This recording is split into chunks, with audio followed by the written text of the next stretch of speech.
This is where you have to apply the principle of how can I use this in my business? Do not discount this. Do not immediately default to, oh, this doesn't apply to me. You need to ask yourself, how can I use this? What part or piece of this can I apply to my own business? What we're talking about here are 20 different ways that you can use to increase AOV. Some of these are advanced, which I will point out. Some of these are technology driven or technology dependent, which I will point out. Others are very simple and can be done immediately. I'll point out the ones that are the easy ones that you can test on other offers. Like I said, tomorrow I'll be applying this to your campaign when we do a hot seat. We're not talking about, now listen to me here. Okay, we talked about a lot this morning, a lot today. There it is. Every time I see him smile, I know I said it again. Son of a... This is how he talks to his daughter. Yeah, no, listen to me. Listen to me. Listen to me. Listen to me. I said peanut butter and jelly, all right? These are not, we're not talking about strategies to generate the sale. So we're not, for now, for these AOV boosters, we're not talking about sales conversion methods. We're not talking about ways of getting the sale, okay? That's not... We're not talking about strategies to increase sales conversion. So we're not talking about stuff to generate the sale. Like, we're not talking about creating your unique mechanism. We're not talking about copy strategies here. And we're not talking about the different ways of increasing sales conversions. We're not talking about strategies to prevent order form abandonment. Okay, so this is order form. We're assuming that they are filling out the order form. Okay? So we're not talking about decreasing order form abandonment. The very first method, we're going to go from easy to more difficult. The very first way of increasing average order value is to increase your prices. Until you have tested the threshold, until you have found the threshold through objective data, you have no idea what the market can bear. The beauty with direct response marketing, with what it is that we do, is that it's not subjective, meaning it's not based on my opinion or your opinion. We could sit here and we could debate what we think the threshold is, whether we think somebody would spend $197 on a from cold traffic, whether we think that people would spend $87 on an energy drink or something, right? Or whether people would buy 5 bottles of the energy drink after they buy 1. We could sit here and debate that, but at the end of the day, it comes down to the data. The only thing that matters is the data. And so you need to, if you've never tested your pricing, you need to test your pricing because you have no idea what the market would bear. If you are guessing or making an assumption, you have no idea if you are leaving money on the table. As well, remember here that you might be saying to yourself, whoa, what if we could increase price? What if we drop sales conversion rate? Maybe you do, but maybe that's not an issue. See, understand again that with pricing, that you could actually, in favor of sales conversion rate, you could be sacrificing your ability to grow, because you could have a high sales conversion rate but have a low average order value. Therefore, the campaign is no longer viable. You can't afford to pay traffic because it's off. But if you raise the price, even if you drop sales conversion rate down, you might be able to bring up average order value. See how it's that game that we're trying to manipulate this financial exchange. And so I don't care if I drop down the sales conversion rate, but I bring up the average order value, I'm balancing that financial exchange. That's all I want to do.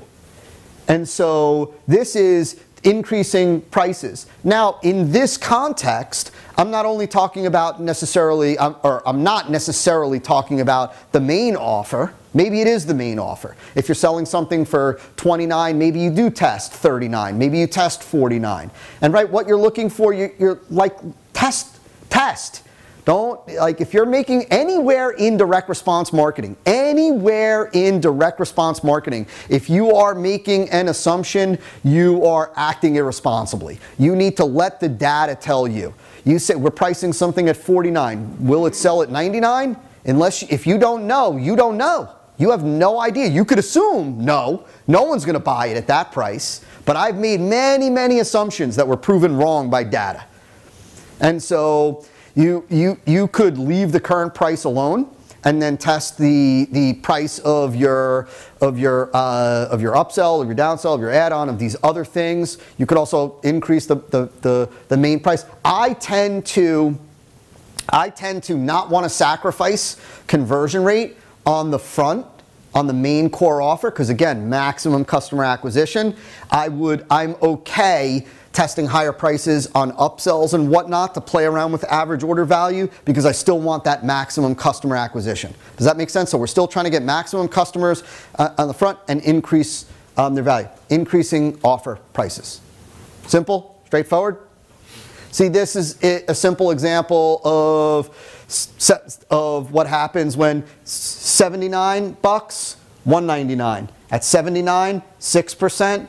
At 199, 3%. This is worth $4.74. This is worth $5.97. So even though this is at 3%, this is worth more per person that hits this page than this is. So I'd take the 3% to get the $5.97 than I would the 6% to get $4.74. Does that make sense? But again, if you want more buyers, yeah, you still might just go with the 79. Correct. Let's say that this is an upsell. Imagine that this is an upsell, so that this is post-order form. They've already bought a book or something. Yeah. So let's say we don't play around with the sales conversion rate on the front because we want maximum customer acquisition, right? But now we want to play. See how, I don't mean to beat a dead horse, but I want you to see how we're not playing a sales conversion game. We're playing a scaling game, meaning that I don't care that it's 6%. What I care about, or that we just cut the sales conversion rate in half. But from an average order value perspective, what we just did here is we took a page that was worth $4.74 every visitor, and we made it worth $5.97. Every visitor now, on average, let's say, is worth every time a visitor hits this page, this upsell page, every time a buyer hits this, they're worth $5.97. Right? And so instead of before it was worth $4.74. That changes things. That changes things. You can't see just yet, but that changes the economics of a campaign. You could take a campaign from not being viable, not collecting enough money, right? Not collecting enough money. Let's say, for example, we were selling a tripwire and we were going negative on the front. We were going negative by, let's call it by $6 on the front. We're negative $6. We add this, now we have this upsell, and it brings us back $4.74, meaning we're still negative about $1.25. So some people, they might say, I can't do that. I'm in a mass customer acquisition business, right? We acquire 1,000 customers, a day, or 1,000 customers a week, let's just say. If I run with this campaign at 1,000 customers, that means I'm losing $1.25, right? I'm losing $1,250 every week from this campaign. But just changing it from this to this, now we are able to break even. Now the campaign is viable. You see what I'm saying? You see how it's arithmetic? You see how it's a game of math? You see how it's a game of financial exchange? You see how we were able to trade away 3% conversion, but we made it scalable because we increased the AOV even though we took that sales conversion rate down? It's very, very simple. Got to be willing to play with that. You can't see this. I beat this into you, but I beat this into you because so many marketers play a sales conversion game. They say, I want the highest sales conversion rate I can get. You don't. In this context, you want the highest contribution to average order value. And we're going to talk more about calculating contribution to average order value. Do you ever, and obviously you could, but do you ever go back to the 50% that don't convert and offer them the 79? I'm going to show you in a minute. Yep.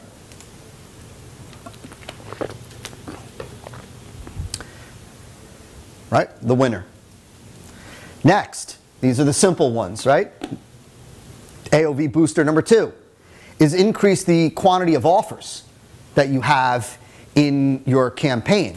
What this means is if you have one upsell, add in a second upsell.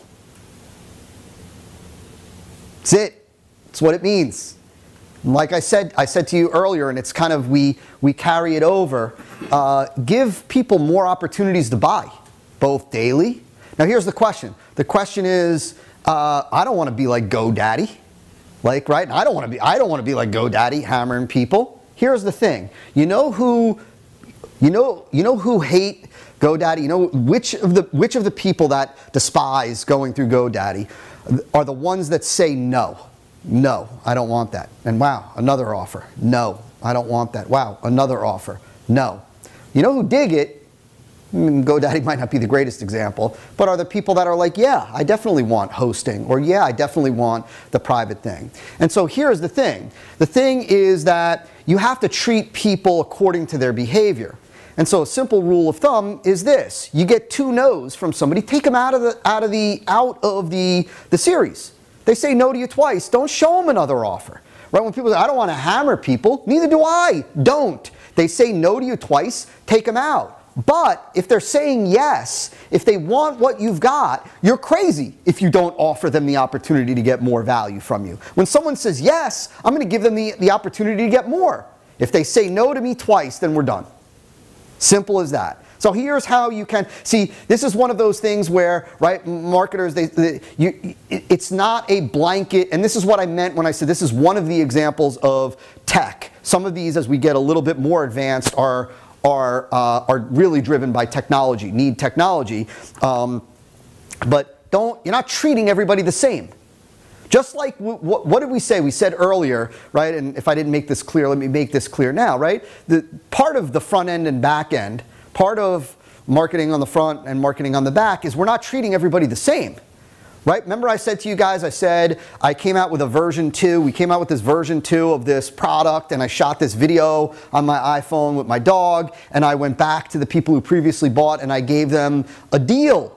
I gave them an incredible deal. I went back and I took care of my buyers. We treated the buyers differently than we treated the non-buyers. The buyers always get taken care of, always get the best offer. They get special treatment. And so we're not simply rolling out a blanket thing here. We're not simply going to say, let's put up 5 upsells and show those 5 upsells to everybody, regardless of whether they say yes, no, maybe. No, they say no to you twice, take them out. But they say yes, give them the opportunity to get more value and take care of them. Like, give them great opportunities to buy more from you. Does that make sense? Yes. Good. All right. This one I think everybody is already familiar with. We'll cruise through this fast. This is, I think today personally, there's magic in this thing. I can't imagine rolling out a front-end offer, especially a lower ticket front-end offer, without a bump offer. What is a bump offer? A bump offer